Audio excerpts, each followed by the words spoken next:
in today for some anti-wrinkle injections for tooth grinding. So I'm just going to draw some little landmarks here. What we're doing is actually taking some of the power out of this muscle called masseter, so it's going to reduce her tooth grinding.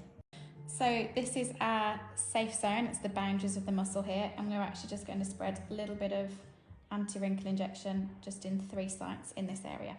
So we're just going to start the treatment here now, and we actually have to go quite deep with the needle here because we need to get into that muscle.